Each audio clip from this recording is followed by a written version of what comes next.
Doctor Govind केसीले अहिले जसरी बेडमा पल्टिरहनु भएको छ उहाँको स्वास्थ्य लाभको कामना गर्न कृपया तपाईको जीवन हामीलाई प्यारो छ, तपाई बाँच्नुपर्छ, बाँचेर केही गर्नुपर्छ, जिउबाहेक घिउ खाइन्छ, यसरी अकालमा जानु हुँदैन। टर्कीमा पनि अनसन गर्दा गर्दै कसैको असामयिक अवसान भयो। भारतमा इरोज शर्मिलाले वर्षौंसम्म अनसन गर्दा उहाँको शरीर शिथिल भयो। भनेपछि तपाईको अनुरोध चाहिँ अब अनसन टुङ्गाउनुस् भन्ने भयो डाक्टर गोविन्द केसीलाई। टुङ्गाउनै पर्छ। उहाँको माग पूरा गर्नतिर नजाने अनसन टुङ्गाउनतिर चाहिँ जाने हैन। अब यस्तो मागको विषयमा छलफल हुन सक्छ। कहिले हुन्छ सर? अहिले कति पटक भइरहेको तपाईँलाई थाहा छैन अनसन? हो, उहाँले राखेका कतिपय मागमा उहाँले पनि मेरो गोरुको 12% गर्नु हुँदैन। अहिलेको लागि चाहिँ माग भन्दा पनि ज्यादा आवश्यकता म नेपाल सरकार, सम्माननीय प्रधानमन्त्रीज्यू, स्वास्थ्य मन्त्रीज्यू र सम्बन्धित सरकारलाई अहिलेको अवस्थालाई दृष्टिगत गरेर चाडबाड आएको छ, कोरोनाको कहरले जनजीवन सन्त्रस्त भएको बेला यति बेलाको परिस्थिति हेरेर देश संसारको भेष भने जस्तो राष्ट्रिय अन्तर्राष्ट्रिय परिस्थिति विचार गरेर आफ्नो जुन अनसन छ त्यसलाई स्थगन गर्नुपर्छ। उहाँले जुस खाइदिनुपर्छ। म 10 औँला जोडेर करजोरी पुण्य गौतमको तर्फबाट गोविन्द केसीज्यूलाई यही आह्वान छ, कृपया तपाईको मागको विषयमा सुनवाई हुनुपर्छ। हामी पनि भन्छौं। त्यसको पक्षमा दिनदेखि अनसन बसिरहँदा नेपाल सरकारको तर्फबाट आधिकारिक रूपमा कोही मान्छे आउनुपर्ने हो कि हैन यतिका दिन? अब म पनि एउटा तपाईको देशभक्त समाज। तपाईले भर्खर भन्नुभएको छ म व्यक्तिगत रूपमा आएको छु भन्नुभएको छ। हैन, व्यक्तिगत मात्रै होइन, तपाईले सरकारले पठाएको आइडेन्टिटी पनि छ। तपाईले सरकारले पठाएको त्यो छोड्नुस् न। हैन, भन्नुस् न, भन्नुस्, प्रश्न भन्नुस्। यहाँ आएर किन रनकारण कि अफरा तफरी असिन पसिन गर्नुहुन्छ? म स्पष्ट रूपमा पुण्य गौतम यहाँ आएको छु। म एउटा देशभक्त हुँ, समाजवादी हुँ। र अर्को कुरा के भने माग भन्नाले कतिपय यस्ता हुन्छन् कि बेलुनभित्र हात्ती हाल्ने माग पनि हुन सक्छ। कतिपय यस्ता माग हुन्छन् अहिले तत्काल पूरा नहुने हुन्छ, दीर्घकालीन रूपमा पूरा हुन्छ। धेरै धेरै धन्यवाद पत्रकार मित्रहरू, नमस्कार। सबैभन्दा पहिला चाहिँ तपाईको यो महान कामको लागि तपाईलाई एकदम हृदयदेखि नै हामी आभार व्यक्त गर्छौं हैन? हजुर। किनकि तपाईले माइती घरमा हरेक दिन बसिरहँदा चाहिँ हामीले डाक्टर केसी भन्दा पनि सुरेन्द्र केसी भन्ने जस्ता अभिव्यक्तिहरू तपाईले दिइरहनु भएको थियो। आज चाहिँ तपाई अचानक टिचिङ हस्पिटलमा डाक्टर केसीलाई भेट्न आउनुभयो, कारण के भनिदिनुस्? मैले डाक्टर सुरेन्द्र केसी भन्दा सुरेन्द्र केसीज्यूको पनि इज्जत राखेर मान प्रतिष्ठा सहित बोलेको थिएँ। यसलाई अन्यथा लिनु हुँदैन। र आज म ठिक अहिले 7 बजे यतिखेर म टिचिङ हस्पिटलको प्राङ्गणमा छु। मेरो साथमा बहिनी रमिला कार्की हुनुहुन्छ, अर्को सरस्वती काफले हुनुहुन्थ्यो, कता जानुभयो।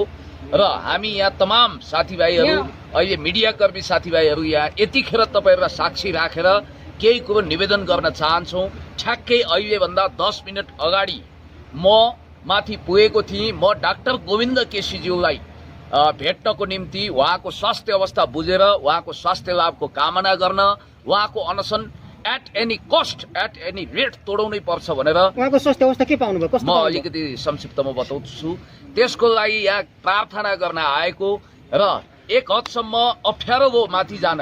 आज लगभग माथि जान एक हिसाबको प्रतिबन्ध लागेको रहेछ। कसैले पनि त्यहाँ छिर्न पाउनु भएको रहन्छ। केही सञ्चारकर्मी साथीहरूको सहयोग पनि भयो, अस्पताल प्रशासनले पनि हेल्प गर्यो। अन्तत मैले डाक्टर गोविन्द केसीज्यू बेडमा उपचार गराइरहेको वा बेडमा उहाँ पल्टिरहेको अवस्थामा ठ्याक्कै देखेर आए। सर एकछिन तपाईको कुरा मैले काटेँ।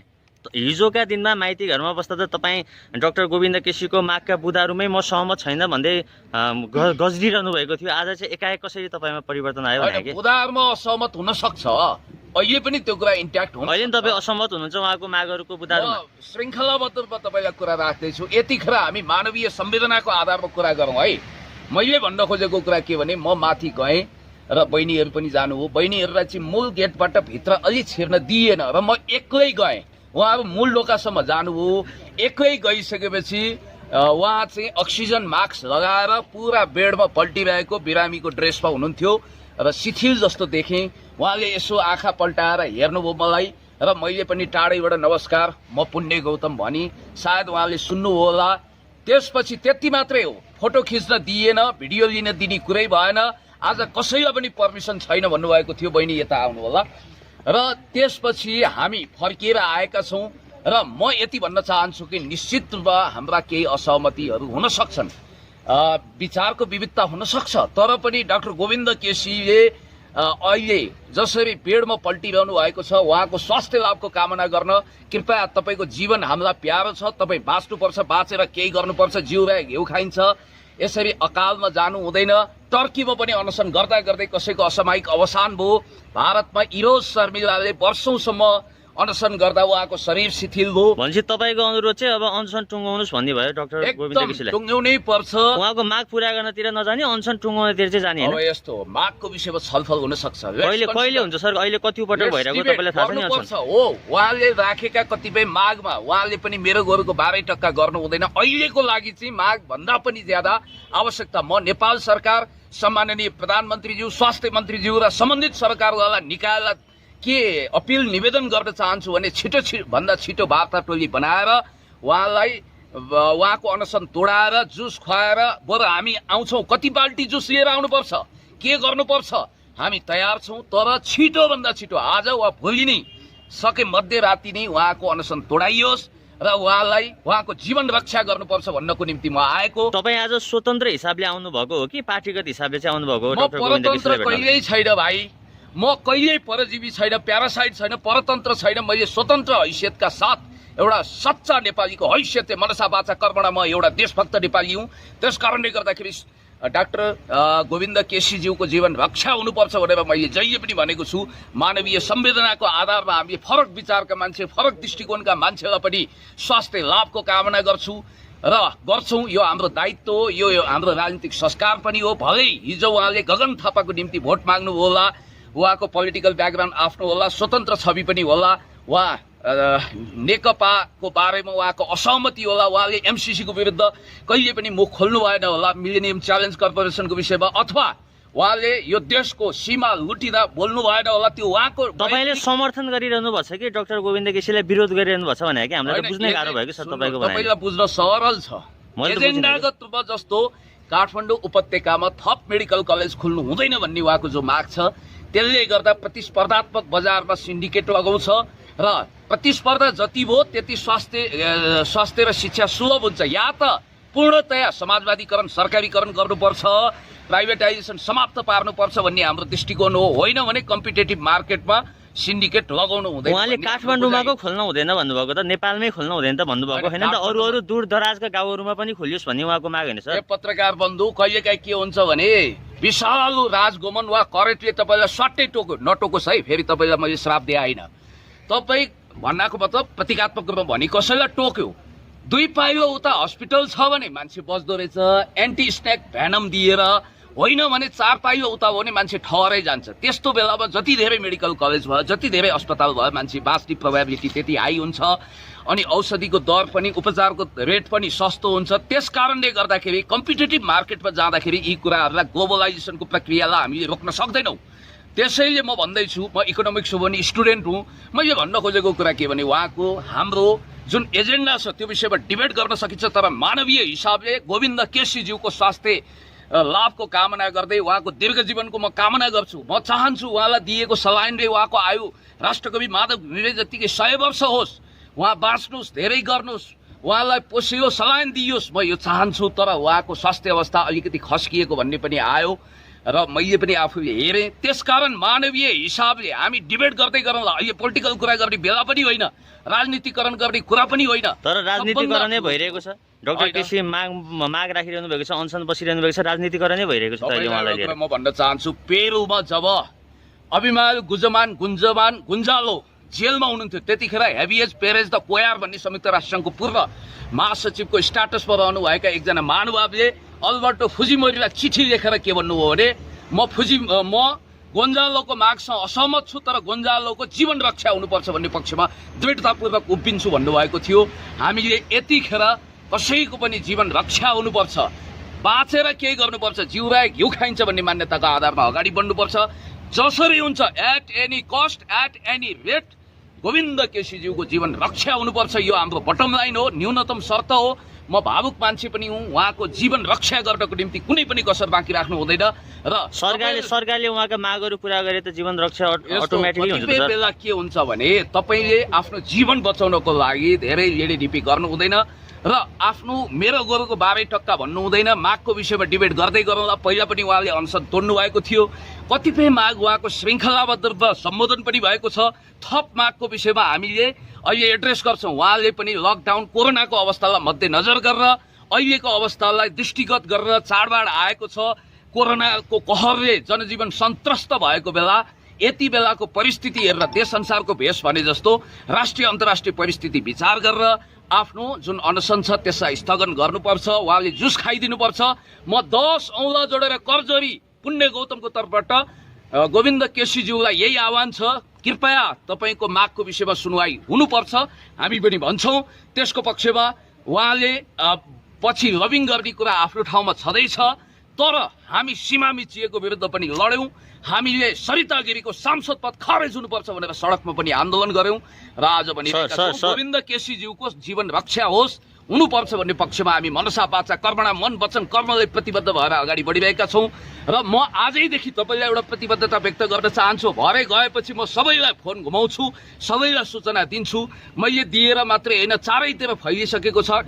आज राति नै 12 बजे नै उहाँसँग वार्ता गरेर उहाँको अनसन तोडाउनु पर्छ भन्ने पक्षमा हामी छौँ।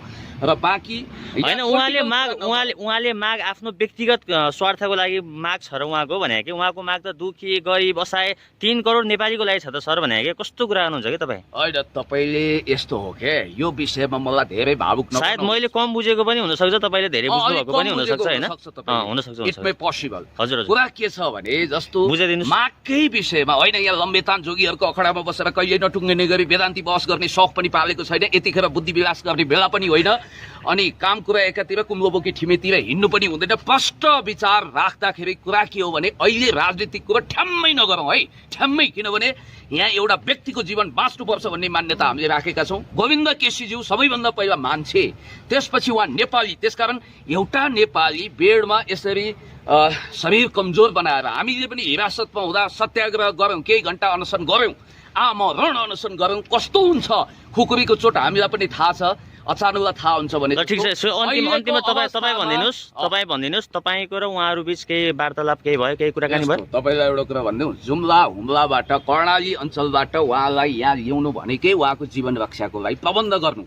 यसमा सरकार सिन्सियर छ र हुनुपर्छ। होइन, राजनीतिक कुरा नगरौँ, तपाईँसँग केही व्यक्तिगत कुराकानी भयो कि भएन भन्ने मेरो प्रश्न। बिल्कुल भएन, त्यो हुने स्थिति पनि छैन। किनभने अहिले लकडाउन को अवस्था नभए पनि कोरोनाको कहर छ, टाढैबाट हेर्ने अनुमति पनि हतपत मिल्दैन। म त यस अर्थमा भाग्यमानी छु कि कमसेकम आज दिनभरि सबै आएका मान्छे फिर्ता भए। बिहानका साथीहरू पनि फिर्ता हुनुभयो, निरसाजी पनि आउनुभएको रहेछ, थापाजीहरू पनि बिहान आउनुभयो, ऊ बहिनीहरू पनि आउनुभएको छ। त्यस कारणले गर्दाखेरि मैले हेर्न पाएँ, उहाँको अवस्था देख्न पाएँ। म यही प्रार्थना गर्छु, यही निवेदन गर्छु, कृपया गोविन्द केसीज्यू तपाईँले कुनै न कुनै रूपमा यो भिडियो हेर्नु हो भने तपाईँको भतिज त्यहाँ कुर्न बस्नु भएको छ, उहाँ मार्फत तपाईँलाई सन्देश जाला। डाक्टर साहबहरूले पनि हेर्नु भएको छ, म्यासेज पुऱ्याइदिनु होला। बरु पुण्य गौतम तपाईँको निम्ति सट्टा भर्नामा अनसन बस्न तयार छ। म त रातो पिरो छु, बलियो बाङ्गो छु, दरो खरो छु, 20-25 दिन त अनसनमा टिकाउँला। तपाईँको स्वास्थ्यलाई मध्यनजर गरेर, तपाईँको शरीरको अवस्था मध्यनजर गरेर, अब बुढ्यौली उमेर पनि भयो, अलिकति वृद्ध अवस्थामा हुनुहुन्छ, त्यसकारण कृपया तपाईँले अनसन तोडिदिनुहोस्। जिउ रहे घिउ खान्छ। संसारमा धेरै उथल पुथल तपाईँले हेर्न बाँकी छ, धेरै काम गर्नु छ र राजनीतिक कुरा नगरिकन अब हाम्रा दुईटी बहिनीहरूले केही मानवीय कुरा गर्नु। माग सम्बोधन नगर्ने अनसन तोड्नुहोस् भन्नुहुन्छ? अब यसको मतलब उहाँलाई सिद्धिनुहोस् त भन्नु भएन नि मित्र। यहाँ माग भन्दा ठुलो जीवन हो के। माग भने त तपाईँको जिउ रहे घिउ खाइन्छ भने नि मैले। उहाँले आफ्नो जीवन धरापमा पारेकै त्यही मागको लागि हो नि सर, कुनै व्यक्तिगत स्वार्थको लागि होइन भनिरहेको छु कि मैले। धरापमा परिरहेको सिद्धियोस् यस्तो म त्यो चाहन्न कि, तर उहाँका माग सम्बोधन होस् भन्ने चाहिँ चाहन्छु कि सर। ए बाबा, जीवनलाई धरापमा पारेर, जीवनलाई सखाप पारेर हुनेवाला केही छैन। पहिला उहाँले आफ्नो जीवनको रक्षाबारे सोच्नुपर्छ, हामी सबैले सोच्नुपर्छ। उहाँको माग पुरा गर्ने अथवा उहाँको माग के छ त्यसलाई सुनवाई गर्नेतर्फ पनि हामीले ध्यान दिनुपर्छ। कतिपय यस्ता माग हुन्छन् जो पुरा गर्न सकिँदैन, त्यो पनि स्पष्ट रूपमा भन्नुपर्छ।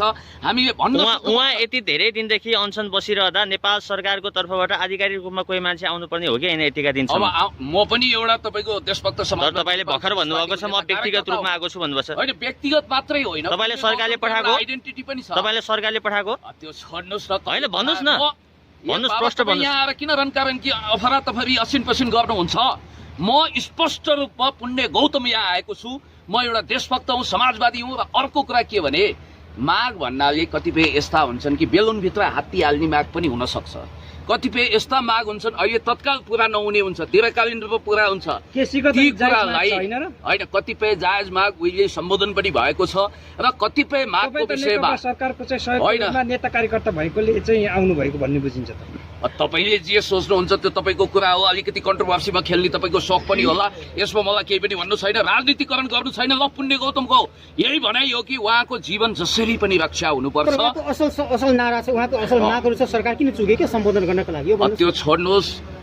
सर एजेन्डाको विषयमा त हेर्नुहोस्, म तपाईँ राजनीतिक व्यक्तित्व भएको कारणले गर्दा तपाईँले राजनीति सम्बन्धी रहेर सोधेको केही प्रश्नको उत्तर दिनुपर्छ सर। त्यो तपाईँको म तपाईँलाई स्पष्ट रूपमा भन्छु, एजेन्डाको हिसाबले मैले लाई पाते कुरा गर्नु छैन, बेसारे रकमी यो पिपल पाते कुरा गर्नु छैन। जता काफल पाएको त्यतै चरी नाच्यो टाइपको पपुलिस्ट सस्तो लोकप्रियताको लुतो कनाइमा फ्रान्सिस फुकुयामाको after the new cons America at the cross रोडमा भने जस्तो मैले लुतो कनाइ गर्नु छैन। म स्पष्ट छु, एजेन्डागत रूपमा हाम्रा असहमति हुन सक्छन्, उहाँका मागको विषयमा डिबेट हुन सक्छ, तर अहिलेको प्रमुख एजेन्डा भनेको उहाँको जीवन रक्षा हुनुपर्छ भन्ने मान्यतामा हामी स्पष्ट रूपमा चट्टानी अडान राख्छौँ। यही कुरा हो। भनेपछि तपाईँको अन्तिममा तपाईँको कुरा उहाँको अनसन तुहिनुपर्छ भन्ने कुरामा आएर हाम्रो इन्टरभ्यू सक्यो होइन त? कहाँ के पाडो ब्याउन खोजेको छैन, के गर्न खोजेको छ, बेहुती खान खोज्नेहरू निराश हुन्छन् कि आशावादी हुन्छन् भन्ने तुइनी सुइनी कुरामा मलाई त्यस्तो खालको कुरो होइन। म एकदम सभ्य भाषा श्लील भाषामा भन्न चाहन्छु, म एकदम मानवीय मान्छे हुँ। गोविन्द केसीज्यू पहिला मान्छे हो, त्यसपछि नेपाली हो। एउटा नेपाली एउटा मानव बाँच्नुपर्छ, बाँचेर केही गर्नुपर्छ भन्ने पक्षमा म छु। त्यसपछि मात्रै राजनीतिक विचारधारा आउला, अरू कुरा आउला, सिद्धान्त नीति विचार कार्यक्रम रणनीति। रणनीतिभन्दा ठुलो कुरो देश र मान्छे हो। हस् पुण्य सर, तपाईँलाई धन्यवाद। दुई शब्द। हस् धन्यवाद। Thank you so much.